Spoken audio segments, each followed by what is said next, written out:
Assalamualaikum warahmatullahi wabarakatuh. Kami dari kelompok PPL SMPN 3 Bogor akan mempresentasikan profiling peserta didik di sekolah tersebut. Adapun anggota kami terdiri dari saya sendiri, Nurlaela, ada Erika Kamelia, M. Agung, dan Putri Trihartati. Langsung kepada pembahasan yang pertama, yaitu tentang profiling peserta didik yang akan dibahas oleh saya sendiri. Bisa kita lihat pada PowerPoint yang ini ya. Di sini ada 124 peserta didik sebagai responden, di mana terdapat 4 kelas yang menjadi responden, yaitu kelas 7I, kelas 8F, 8G, dan 8I. Umur rata-ratanya yaitu sekitar 12-15 tahun, dan jenis kelaminnya sama rata ya, 50% per 50% antara laki-laki dan perempuan. Lalu yang menjadi pembahasan pada profiling ini yaitu tentang latar belakang peserta didik, di mana peserta didik ini kebanyakannya yaitu berasal dari suku Sunda, yaitu sekitar 69,4% berasal dari suku Sunda dan 18,5% berasal dari suku Jawa. Namun di sini meskipun berasal dari suku Sunda, bahasa yang digunakan sehari-hari adalah bahasa Indonesia, bukan bahasa Sunda. Yang menggunakan bahasa Indonesia yaitu sekitar 86,3%, sedangkan yang menggunakan bahasa Sunda itu cukup sedikit ya. Lalu untuk pekerjaan orang tuanya yaitu terkhususnya ayah atau wali, kebanyakan yaitu karyawan swasta, dan yang kedua wirausaha, ketiga adalah PNS. Sedangkan untuk pekerjaan ibu atau wali yang terbanyak itu adalah ibu rumah tangga, yaitu sekitar 71%. Kemudian yang kedua adalah karyawan swasta 12,1% dan PNS yaitu sekitar 8,1%. Adapun untuk transportasi yang sering digunakan peserta didik yaitu sekitar 60,5% itu kendaraan pribadi, baik itu kendaraan roda 2 ataupun kendaraan roda 4 ya. Tetapi biasanya peserta didik diantar oleh orang tuanya. Kemudian ada juga peserta didik yang banyak berjalan kaki karena memang ada sistem zonasi di mana peserta didik ini rumahnya tidak jauh dari tempat sekolah. Perlu diketahui bahwa di SMPN 3 Bogor ini terdapat kelas olahraga di mana siswa-siswinya adalah para atlet yang senang berolahraga. Namun di sini yang responden kami ini bukan dari kelas olahraga, akan tetapi kegiatan yang paling diminati juga olahraga sekitar 47,6%, dan 26,6% itu adalah kesenian, dan yang terakhir yaitu 17,7% adalah kegiatan berorganisasi. Lalu mata pelajaran yang paling disukai juga di sini adalah olahraga yang mencapai 33,9%. Kemudian nilai yang sering didapatkan dalam mata pelajaran yang disukai yaitu olahraga sekitar 81 sampai 90, yaitu 51,6%. Sedangkan untuk mata pelajaran yang tidak disukai yaitu sekitar 54,8%, yaitu mata pelajaran yang eksak. Pembahasan selanjutnya mengenai nilai yang sering peserta didik dapatkan dari mata pelajaran yang tidak disukai, yaitu sekitar 59,7% itu mendapatkan 71 sampai 80, berarti ini sudah termasuk ke dalam kategori cukup baik. Lalu apabila direntangkan dalam sebuah skala, berapa kemampuan peserta didik? Sekitar 68,5% peserta didik menjawab 7-8 skala kemampuan dirinya. Lalu mengenai gaya belajar peserta didik yang kebanyakan yaitu gaya belajarnya auditori sekitar 46,8%, kemudian ada kinestetik yang kedua, dan yang ketiga ada visual. Dalam hal motivasi, kebanyakan dari peserta didik yaitu termotivasi untuk dirinya sendiri, yaitu sekitar 48,8%. Lalu, apakah pujian dari guru itu penting untuk peserta didik? Di sini berdasarkan hasil angket, yaitu pujian dari guru itu bernilai penting ya, karena di sini sudah ada 60,5% peserta didik yang jawab bahwa pujian itu penting. Setelah itu, bagaimana dalam kehidupan sosial peserta didik? Apakah mudah bergaul atau tidak? Yaitu ada peserta didik yang menjawab, kebanyakan peserta didik menjawab bahwa mereka itu kadang-kadang mudah bergaul. Jadi tergantung situasi dan kondisinya, yaitu jika dipresentasekan ada 61,3%. Selanjutnya, peserta didik memberikan tanggapan tentang kegiatan mencontek. Peserta didik menjawab bahwa mencontek itu adalah perbuatan yang salah. Berarti di sini peserta didik sudah bisa membedakan mana perbuatan yang benar dan mana perbuatan yang salah. Kemudian ada pertanyaan mengenai apakah peserta didik itu menyukai kegiatan fisik? Ya, peserta didik menyukai kegiatan fisik, di mana mereka itu senang dalam berolahraga.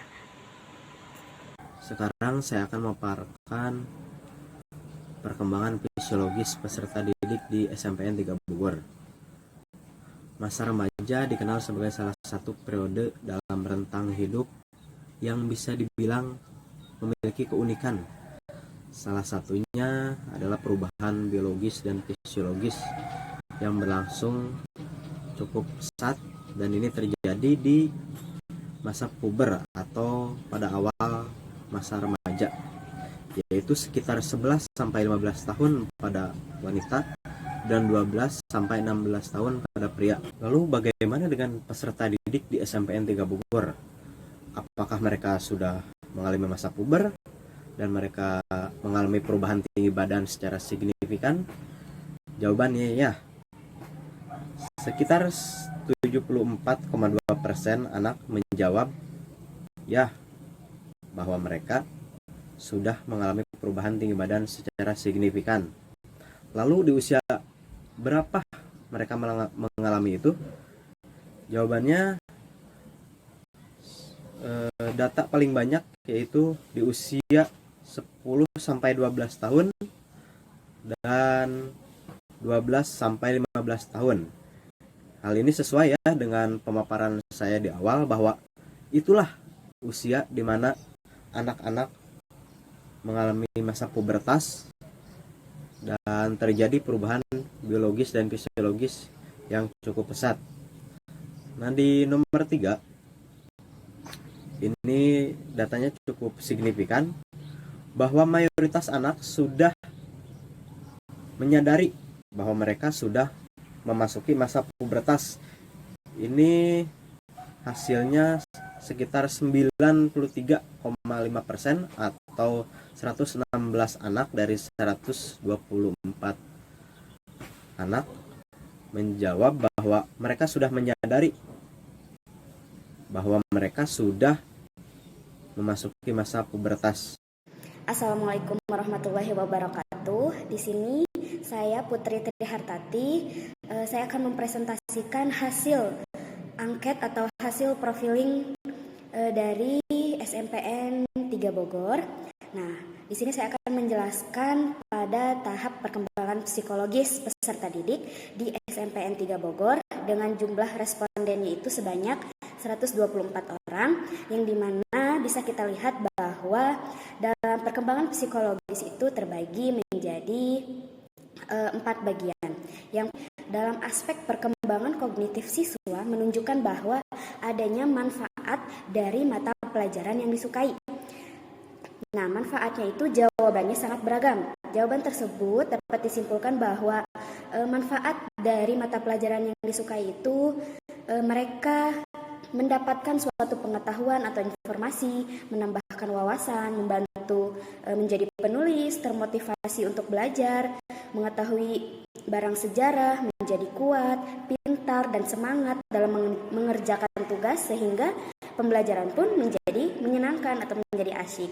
Nah, selain itu, Sebagian besar hasil yang diperoleh jika siswa belum memahami materi pembelajaran, siswa itu akan lebih senang bertanya kepada teman sebayanya dibanding dengan guru. Nah, di sini bertanya kepada teman itu mendapatkan peroleh sebanyak 51,6%, sedangkan bertanya kepada guru mendapatkan 42%.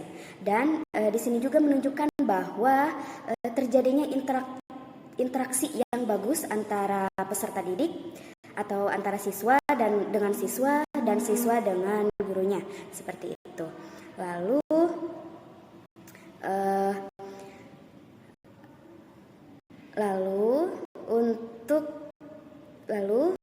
Proses pembelajarannya pun sudah berpihak kepada siswa, sehingga siswa turut aktif dalam proses pembelajaran.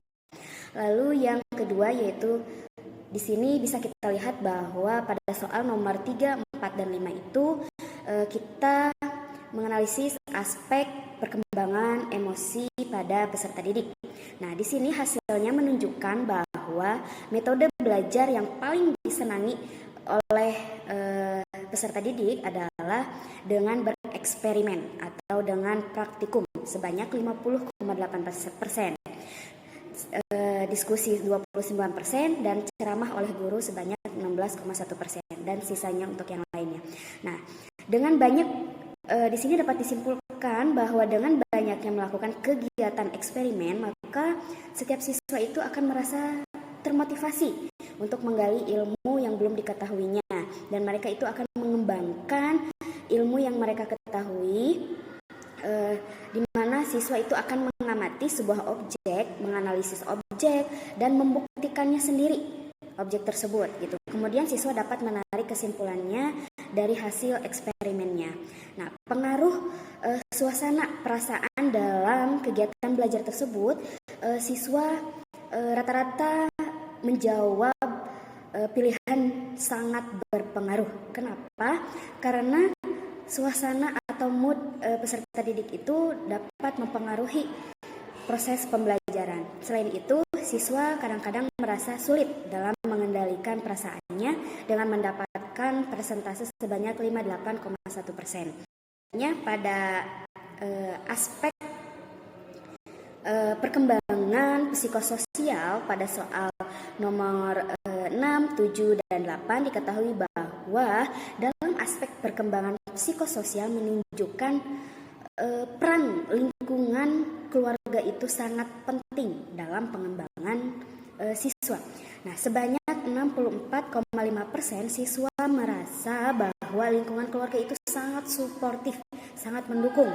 Selain itu, dalam penyesuaian diri, siswa selalu berusaha menyesuaikan diri dengan teman, akan tetapi ada juga jawaban lainnya, yaitu tergantung kelompok temannya juga. Serta di sini siswa menjawab bahwa status mereka atau status teman di dalam kelas itu kebanyakan menjawab biasa saja.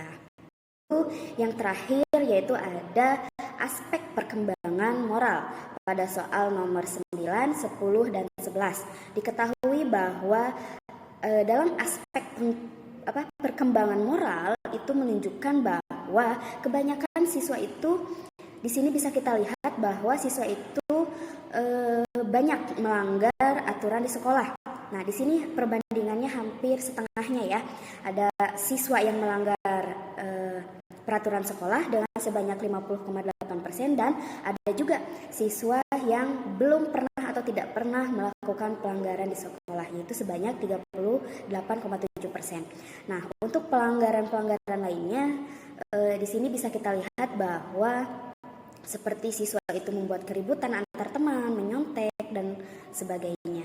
Nah, selain itu untuk perkembangan moral, ketika ada salah satu teman yang terkena musibah atau bencana, hasil yang diperoleh di sini bisa kita lihat bahwa siswa masih ada rasa empati yang besar, yaitu dengan memberikan pertolongan berupa sumbangan sebanyak 49,2%.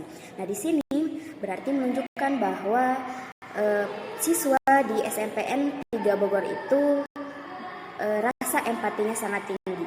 Akan tetapi Tapi tetap saja masih ada siswa yang tidak punya rasa belas kasihan dengan memberikan respon diam saja. Selanjutnya, untuk pertanyaan selanjutnya nih ya, dapat kita ketahui bahwa jika siswa diposisikan berbeda pendapat dengan temannya, rata-rata siswa menjawab pertanyaannya itu dengan melakukan kegiatan diskusi hingga menemukan pendapat yang tepat, yaitu sebanyak 81,5%, dan memberikan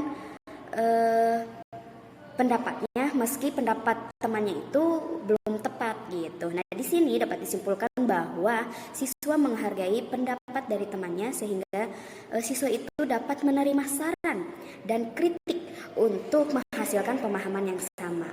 Lalu terdapat juga jawaban yang ingin dipertahankan atau ingin masih berdebat sehingga temannya itu mengikuti pemahaman yang atau pendapat yang dia utarakan sehingga temannya itu diajak agar setuju dengan pendapatnya. Nah, sekian pemaparan dari saya mengenai perkembangan psikologis peserta didik di SMPN 3 Bogor. Terima kasih. Assalamualaikum warahmatullahi wabarakatuh. Di sini saya akan menjelaskan perihal motivasi belajar dan hasil survei dari motivasi belajar para peserta didik.